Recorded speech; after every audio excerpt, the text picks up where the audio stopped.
third day of stripping the 40. We're getting quite a bit of stuff in the shed now, so I might start moving some of the stuff out.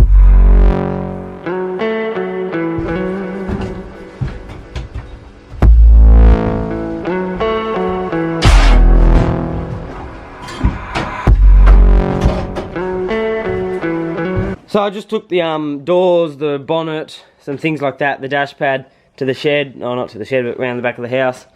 So they're out of the way of the shed. Now I reckon we start pulling some things off like the seats. Yeah, seats are easy to pull out. There's 4 14mm bolts. You just got to undo all those.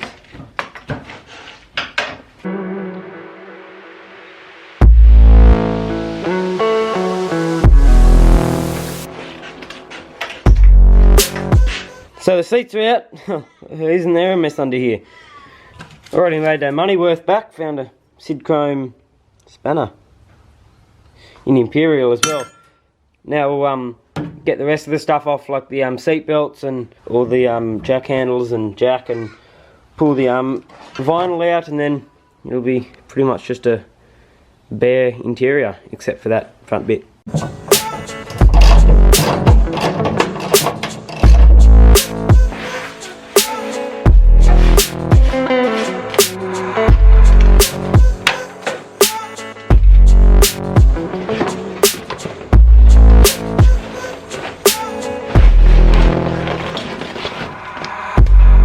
So now that all the interior is out, and I've found what I really didn't want to find in the floor, I'm going to get this blower box out.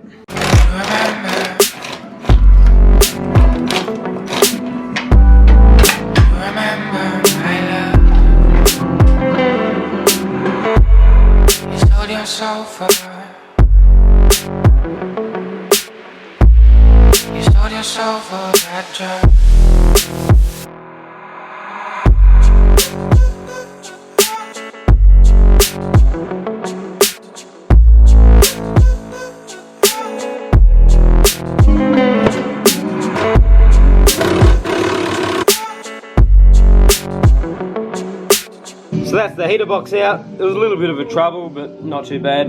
So now that all the heater box and everything's out, I'm going to kind of get to working on the dash. I'm going to pull out the centre dash. I'm not going to leave the taco and all that in place, but I'll just pull the centre dash out so I can get behind and get all the defog sort of pipes out.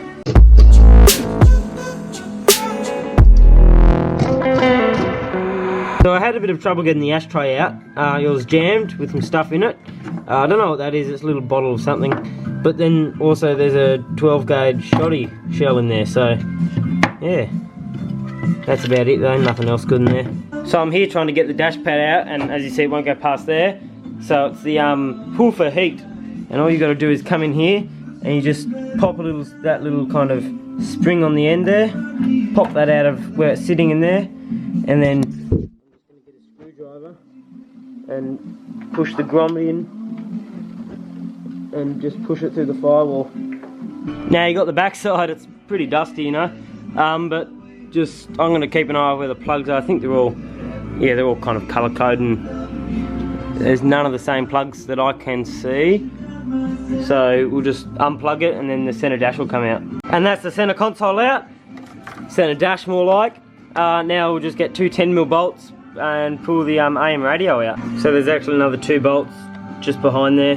Get an extension with a 10mm and you'll get those as well. So I think it's now day 4 working on the old 40, and it's time to get the tray off.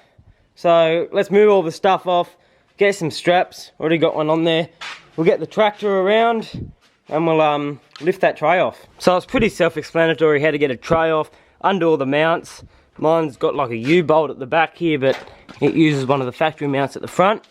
So I'll unbolt that. The other side's kind of ripped out, so don't have to worry about that, but we'll undo all the mounts, undo the back ones, undo any wiring that goes to the tray, like the rear tail lights, and then we'll get the tractor around and slowly lift it off.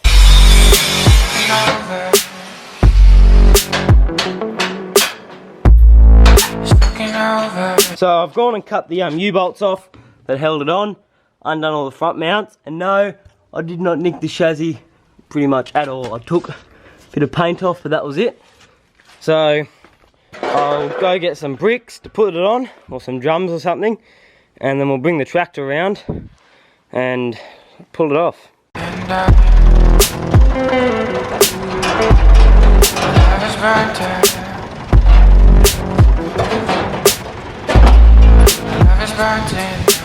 So that's Dusty's tray off.